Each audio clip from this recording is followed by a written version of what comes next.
อนยังบ่ได้ไปเสียยาน้ำแม่พอดีตอนประมาณ9 โมงมูมาเอาแล้วก็ม่วนอยู่แต่ว่าก็อยู่แป๊บนึงแล้วก็เมื่อพอเป็นที่เป็นคลองเนาะโดยเป็นไงเห็นเพิ่นขึ้นใหม่ดีใจน้ำเพลินถือว่าดีใจแห้งเห็นเพื่อนเพื่อนกะแต่ปะเขาก็ฟันอยู่เนาะโดยเป็นที่เปิดภาพมากะและอยู่บ้าน2เงินซ่านของน้องป๊อบเด้อพี่น้องเด้อเนาะพอดีมาหับเสาเนาะตอนเที่ยงพี่น้องเนาะโธ่เอาเลือกเอาขี้ได้เอางามเอาเพิ่นว่า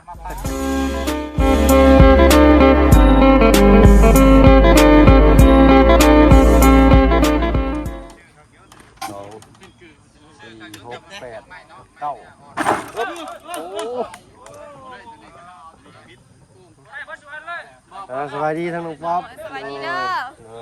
เนาะต้องได้เสาแล้วบัดนี้เนาะมันบ่ออกเกอช่วงนี้ออกเบ็ดนะโดยสวัสดีจ้ะ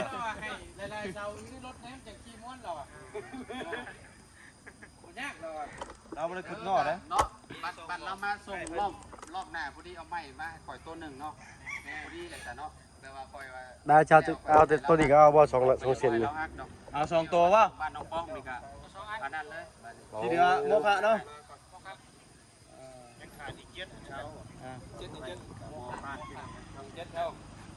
แม่ย่อแม่บาดนี่ย่อแม่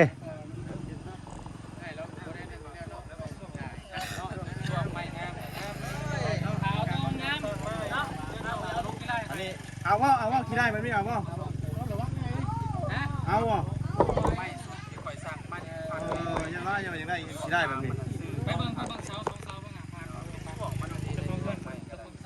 เป็นเลือกเองเลยเนาะวาสนาแล้วเนาะมันมีทางเลือกหลายคนกับซอยกันกบมันบ่ซื้ออันนี้มันซื้ออยู่ได้ยุด่างทำไมไอ้ต้นนี่มันบ่ได้นี่มันจะโค้งคืออันเบ็ดกบนี่นี่ก็บ่ได้มันแมงบ่ได้มันเลยเป็นไม้ผมเบาไม้อย่างอื่นเอาได้มันเลยต้นนี้ก็ต้นนี้ได้ยุ่งยากอ่อนใช่ไหมไม่เนื้ออ่อนเอาอะไรให้กระเจ้าแพงไม่เป็ด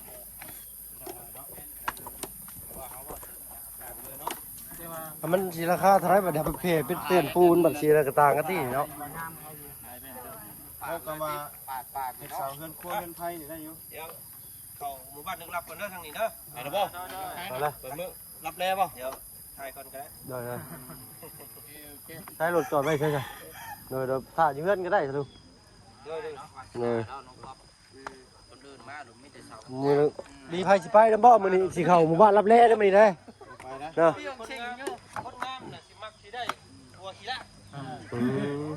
ดี๋ยวคอยบ่งามได้โพหล่อเลยนอนเราบ่งามแต่เราได้โพหล่อโพหล่อเนี่ยบ่ได้แน่นอนเลยพอหล่อไปเห็นเวียกบ้างเลยเนาะรอร้ายกับน้องมารักด้วยเจ้ายันเขามาญาติบ่เจ้าหู้ว่าแฟนเราเป็นไผเจ้ายังไม่เคยหู้มาก่อนเจ้าอาจจะคิดบ่ถึงประธานลูกเราอะนางคิรี่อันนี้ลูกนั่นบอกประธานลูกและแฟนเราเนี่ยจำแม่นว่าพักสร้างไว้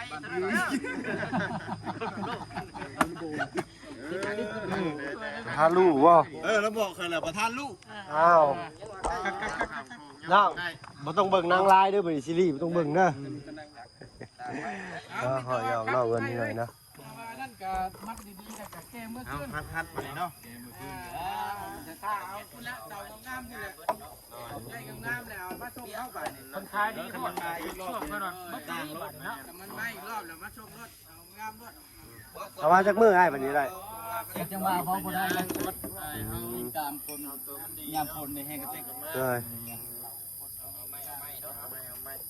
นี่แต่เพื่อนพี่น้องนะส่งก็ใช้ไปสิก้อยมาไม่ทับเลยเฮ้ยตัวตีดูโอ้ฟาดเสียงเข่งบ้านไม้กับป้าคนลงเลยนั่นกับไม้มันสต็อกหลายได้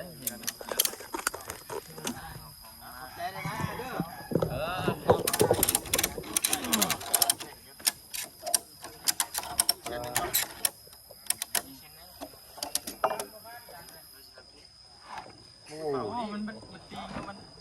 เพิ่นเอิ้นยังไงนี่เบลบ่ บ้านแม่นถ่ายดี สายเบ ไม่ ล เอา บ่ นางนี่เอาให้มันตีมันยัดทุบเจ้าของนะ ก้นปลาบ่ โอ้ยปลาเอาหลุด ไปบ่มื้อนี้ วาสนาบ่ได้ประทานลูกใช่ เข้า ไหมเจ้า บ้านรับ มาอีกลง บ่เข้าบ่ แล้ว ได้มา บ่ได้ประทานลูกแล้วดิ โทรไปวัน เฮ้ยขึ้นมา วันหน้าเช้าเลยเด้อเอาเราจากน้ำแน่ เฮ้ยมา โดยอาบะพุ่นลมกระเปิดเลยมาดิไอ้เดี๋ยวเอาเสาขี้ไล่ไป สิบ่อะไร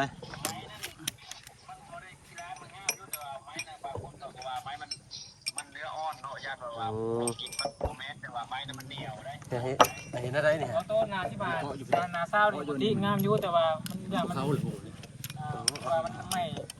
มัน ก็โยโหนี่ มันจะเนื้อแต่มันจะเป็นไม่แม่งแล้วก็ไม่แตกเสาแตกอย่างนั้นก็เลยว่าที่จับได้ โอ้ขักเนาะตัวนี้เนาะ แม่เอาเช่าแต่2เสานี่แหละบัดแล้วเจ้าก็สมมุติว่าเจ้าได้เสาแล้วเจ้าก็เอามาหัวมันหน้ามันมีได้ งานเมื่อวานนี่3รถเลยสิ แม่นFC เพิ่นก็สิว่าให้สมเฮาแหละแต่ว่าเฮาฮับมันก็เจ้าของเงินพุ่นแล้วก็สิหายเฮาเฮาก็ต่อเพิ่นคือกันเนาะก็จะได้งามๆให้น้องเพิ่นนั่นแหละเอาเฮ็ดให้น้องเพิ่นก็ซ้ำให้น้องแล้วโดยจ้ามีแต่ว่าได้เซาแล้วนะให้เรามาให้ไหมเอาเฮ็ดซับเฮ็ดให้ตัวเองเลยเนาะคิดตัวเองแล้วเฮ็ดบ่พาว ได้ งบพอยังบ่ได้เพียงพอ เหนื่อย บ่พาวไปบอกไว้ว่าเราช่างเอาไม้อีกนะเสาบ่แต่เที่ยวเขาก็คิดน้ำเล่าอ่ะหลายปีแล้วเนาะมันเป็นอย่างนั้น บ่เห็นฮอด4ปี เพราะว่าสั่งมาเรือมันคิดราคาปีกลับอยู่แล้ว ผิดหวังกับประทานลูกแม่เราอ่ะแล้วก็ทำผิดหวังกับประทานลูกนั่นนี่เอามาละตีกับว่าประทานลูก เจ็บก็ฮอดผิดหวังกับพระลูกอีก เอาไปก็มองดิประทานลูกยังได้เปิงแย่งอยู่นี่ น้องมือได้ก็เข้าไปสิ บ่ได้เปิงแย่งนะออกกลับแล้วบัดนี้เปิงแย่ง2เช้าเด้อเอามานั่นก็เบรกเลยเข้าไปในทางนี้นะ เบรกก็ตู้เบรกเนาะก็ห้ามกันพอฟังเลยตู่ให้ว่าเลยว่าเบรก มันครบอย่างจ้า มั ปะ น เนี่ย เสียเราอยู่ในยามเนี้ย ไปจ่าเป็นต้นจักสิไรได้เนาะ ขึ้นมาได้บ่ แล้วการลูกคุณทานแช่แล้ว เลยกระถาเพิ่นมาครบบ่ได้จังหวะจ่ายไปเดียวสมมุติเพิ่นแม่นจ้ะถ้าเพิ่นบ่เอามาให้เพิ่นให้2เช้าสิไปหา100บาทเลยเออ ของใจนะ เขียวเป็นมักยก ข่อยเลยในข่อยก็อยากถามคือกัน มาเขียวเย็น เป็นยังเวลาชุข่อยยับไปเจ้าคือถอย ตอนนั้นก็พระราชกิต้มมือง่ายเงิบอ่ะ ยับมาวันนี้ยับมายับสู่ให้เจอจะไปคอย ยับชูไอ้ชุข่อยจี้ให้มันแห้งถอยไป ตกเจ้าแล้วมันจีบวันนี้แล้วเนาะก็มีส้นก็ซ้ำมีส้นแล้วเลยแล้วก็ลบกันนะผมเนาะ โดย เราตายแขว เจอคือกันเลย บ่อันนี้ลุ่มมันเนี่ยอันนี้ลุ่มมันเนี่ย เรา อันว่าที่ทีมงานนี่มีทุกรูปแบบได้ เรา แขวบ่มีก็มีวะแขวเย็นว่าก็มีวะว่าขอโทษขออภัย เขียวลื่นหางที่มันถังยะ แต่ว่าแห้งไปมันจุดสิหน้าเลย มวนกันเป็น ธ ยั รง ร ไง มดาเนาะเครียดเรื่องเขียวเรื่องยังไปกับเป็นคือกัน หน่อย เนาะต้องอาย บางคนก็แขวแมงก็มีบางคนก็แขวฮักบางคนก็แขวซวกว่าซั่นนะอย่างนี้นะ มีหลายแขว ก็ถือว่าเย็นลายแล้ว แต่บ่ส่วนมากในทีมงานเฮาบ่มีแน่นอน ดับไปสั้นซื่อ ราคาจะซื้อ มาของแท้เราเป็นยัง บ่มีเงิน แค่ราคา 30,000 บาทเนาะ 30,000 บาท โอ้40,000ป้ายเบิ่นบ่แห่งเก้ขึ้นบาท เพื่อจะได้ดีมากอ่ะโอ้โห2-3 ปีผู้ใด โอ้ยเด้อ ต้องใส่ความอดทนกินหันกินนี่ก็คลามเอากินซีนก็บ่ได้กินหนังก็บ่ได้กินมะขามก็บ่ได้เจ็บปวดโดดแล้วอีก พักกับค่าแขว หมดเราต้องใส่แบบ ทรมานเนาะ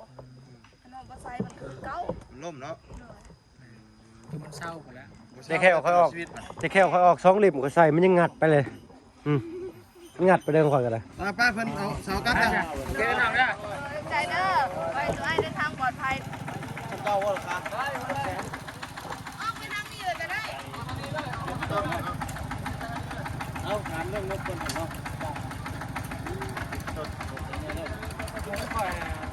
บ้านนี้มีอยู่ที่เล่นล่าให้แข่งกับทิศ ไปเองบัดนี้ ลอรี่6,000 บาทต้องมาป่องล้านหนึ่ง มีแต่3คนนี่ตอนนี้ บางอย่างคือว่า2,000ว่ะเป็นคอมเมนต์มา เท่ากับเงินนี่18ล้านตอนนี้ ยังบ่ได้ลบค่าเช้าออกมาตุ ค่าเสาเนาะ ค่าเสายังไม่ลบ11ล้าน โอ้ด้วย ค่าเสาออกประมาณ เช้านี่ใส่96 69 54 54 ล้านสี่ 5ล้านสี่ ประมาณล้านปลายเนาะ ยังอีกอุ้ยหลาย ล้านปลาย6 ล้าน คือสิได้เกิดเป็นเพื่อนนี่ ล้าน ประมาณ เรืออ80ล้าน ยู่ห้า4อยู่5ล้านเนาะ 80ล้านจังสิ 10 พ ล้า อน ประหารใจ ประมาณนั้นทำมาสิได้จักยามใดเนาะ ไปมาแล้วพุ่นน่ะ ถ้าใช่เดี๋ยวคอยลาก่อนเด้อ ทานลูกบ่ ไปอันก่อน น้องใส เอาพี่น้องเนาะจังจากบ่ได้พ้อกันจักมื้อน้องป๊อป2มื้อ สองสามมือเลย 3มื้อเนาะ โดย มื้อนี้เป็นมื้อที่4ก็มาพร้อมต้นเสาพี่น้องเนาะทางบ่บุญสารวัตรแล้วก็ทางอาจารย์ลาว โดย นอนแล้วก็ทางเบาลี่ทางเพิ่นมีงบเนาะโอ้ยดีอกดีใจแต่ว่าผิดพลาดหน่อยหนึงพี่น้องเนาะทางสายส่งเพิ่น โดย เอาเสาขดเสางอหรือว่าเสาไม้แมงเสาไม้อ่อนเนื้ออ่อนเนาะเฮาเฮ็ดเพื่อนไม้เฮาก็ต้องการไม้เนื้อแข็งแน่ โดย เฮาสามารถเลือกได้เฮาก็ตำหนิติเอาหน่อยหนึงเนาะแล้วก็ โดย ไม้เนื้ออ่อนแล้วก็ตีครับ โดย เดี๋ยวพอเฮาเฮ็ดเพื่อนไม้มันตั้งชนิดยันปวกขึ้น โดย ว่าซั่นซะระยะยาวเพื่อนไม้นี่เป็นต่ำๆจะ10ปลายปีดูพี่น้องเนาะเอ้ยและพี่น้องเนาะถ้าว่าเฮาบ่ได้ไปตัดทำลายเพิ่นอีกแล้วเนาะปวกเปียกบ่ขึ้นนี่เฮารักษาแต่ปวกนี่ก็อยู่ได้หลายฟ้าหลายปีแล้วเนาะเช่นลูกเช่นหลานปู่สังกะสาญาสังกะสีเพิ่นล่ะพี่น้องเนาะ โดย กินข้าวกินน้ำเนาะบ่น้อง กินแล้ว ไปไสมามื้อนี้ ไปขึ้นเพื่อนน้อง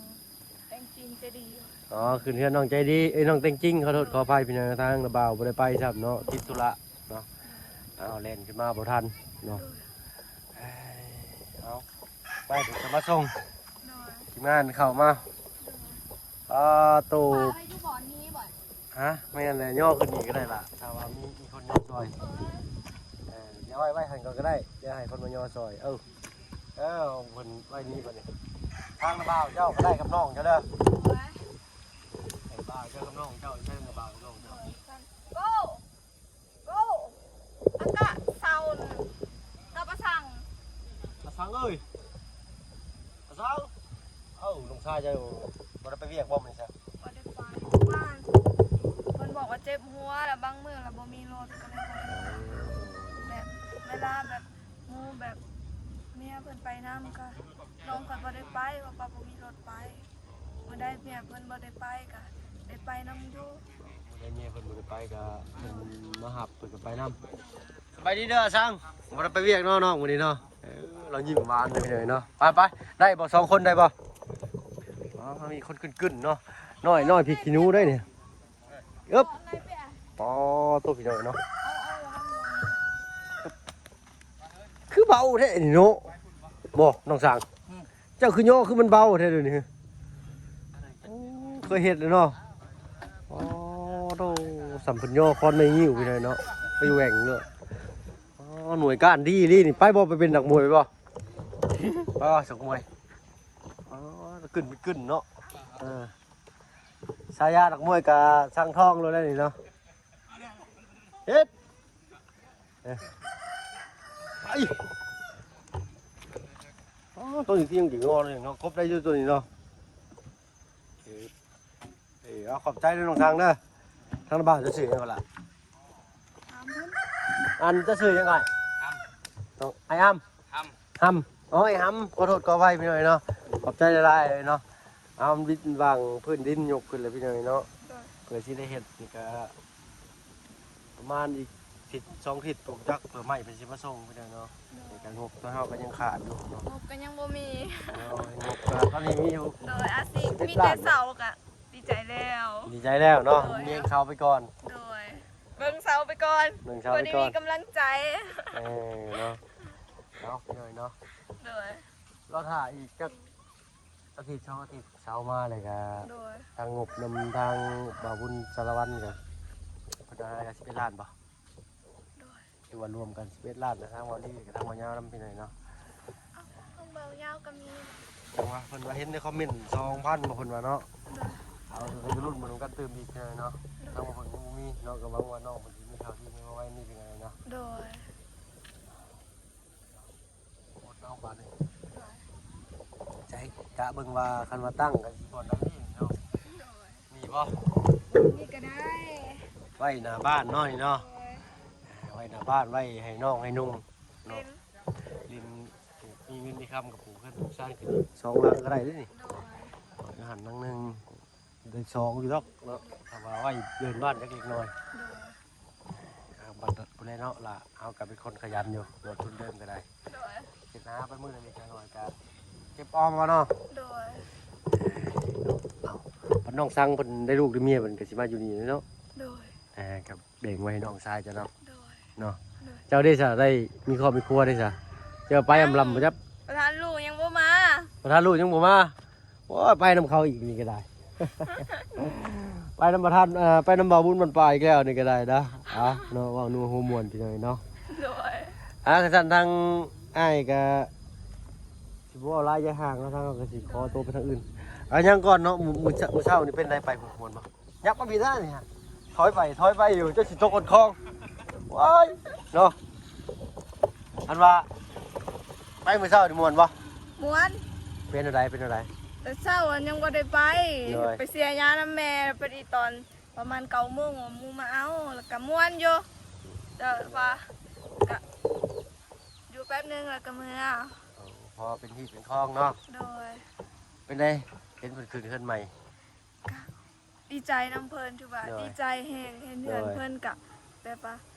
เขาก็ฟันอยู่ พันอยู่เนาะ โดย เนาะ แอบคิดในใจอยู่นิดนึง เนาะถึงเขาสิบ่ได้แบบเพิ่นเนาะเป็นแบบอื่น โด เป็น ย ดีเนาะล่ะเนาะ โดยยินดีน้ำเพลิน เอ กับ อ รู้สึกว่าดีใจแบบคอยกับพวกเบาคือกันแต่ว่าดีใจน้ำเพลินแห้ง ปลื้มเนาะอยากให้มีมือของเฮานำแน่ โดย เนาะอดเอาเนาะ โดย อีกจังน้อยอีกบ่เฮิงพี่น้อยเนาะทางเฮาก็จะเข้าซอยน้องเพิ่นให้ไวที่สุดนั่นแหละพี่น้อยแต่ว่า อยากให้สมความปรารถนาอยู่ แต่ก็ถ้าแบบวาสนาเขาถึงเขาก็สิได้วาสนาเขายังบ่ถึงหรือว่ายังบ่ฮอดกะบ่เป็นหยัง เนาะ จิตใจแล้วถือว่าเขากะได้เสาแล้ว ได้เสาแล้วมีที่ดินแล้ว เป็นของตัวเองเนาะบัดนี้เนาะ โดย ทางอ้ายก็เป็นกำลังใจให้เนาะขอให้เจ้าสมมุ่งมั่นปรารถนาเด้อเนาะทางผู้ใหญ่เพิ่นก็รุ่นเบิ่งอยู่ โดย เนาะนั่งเบิ่งเจ้าอยู่คือกัน โด เนาะ ย หากบ่ได้เข้ามา2 มื้อแล้วพี่น้อยเนาะทางบ่เพิ่นก็ได้มีจะไปเฮ็ดเวียกเด้เนาะจะไปเฮ็ดเวียกบ่มื้อก่อนเมื่อวานนี่บ่ได้ไป บ่ได้ไปอยู่ เมื่อวานนี่บ่ได้ไปมื้อก่อนน่ะไปเพราะว่าบึ้งฝนตกกับอันทางอ้ายเขามาหาเจ้าอยู่2 รอบผมบ่เห็นเนาะเฮ้ยเอางั้นทางอ้ายไปทางอื่นก่อนซะเนาะเพราะว่าสิเข้าหมู่บ้านลึกลับมื้อนี้จังได๋ก็ ขอบใจเด้อขอให้ไอเดินทางปลอดภัย เหนื่อย ข เนาะ ให้ร่ำรวยๆเฮ็ดหยังจับหยังก็ขอให้เป็นเงินเป็นทองขอให้สมความพัฒนาความเจ็บอย่ามีขอให้สุขภาพแข็งแรงเด้อขอให้สมความพัฒนาขอให้เจ้าอวยพร สาธุเนาะเอาไปก่อนพี่น้องไอ้เนาะขอบมุกขอบใจน้องเพิ่นหลายๆพ่อคลิปหน้าเด้อพี่น้องเด้อมื้อนี้ทางลุงเพิ่นสิพาเข้าไปหมู่บ้านหนึ่งพี่น้องเนาะที่ว่ามีทางFacebook เนาะเพิ่นเข้าไปถ่ายเนาะเฮาก็อยากเขาไปเปิดประสบการณ์ใหม่หรือว่าเขาไปตามเบิ่งหรือแนวใดก็บ่แม่นว่าตามเบิ่งเพิ่นดอกพี่น้อยเนาะอยากเข้าไปหลักๆแล้วก็คือทางทีมงานเคยเข้าไปก่อนแล้วพี่น้อยเนาะแต่ว่าทางบ่เพิ่นบ่เคยเข้าไปก็เลยอยากให้ลุงพาเขาไปเบิ่งเนาะไปเปิดประสบการณ์หมู่บ้านใหม่แน่ว่าเป็นแนวใดพี่น้อยเนาะเอาก่อนอื่นก็ขอตัวไปหากินข้าวกินน้ำก่อนพี่น้อยเนาะพบกันคลิปหน้าจะได้ก็ฝากติดตามรับชมช่อง YouTube บ่เพิ่นนี่ได้พี่น้องแน่เนาะเอาอยู่ดีมีแฮงประสบสุขคนที่เขามาหาผู้ชมช่อง YouTube บ่เพิ่นเคยหลายคือเก่าพี่น้อยเนาะตอนแรกพี่น้องสบายดีจ้ะ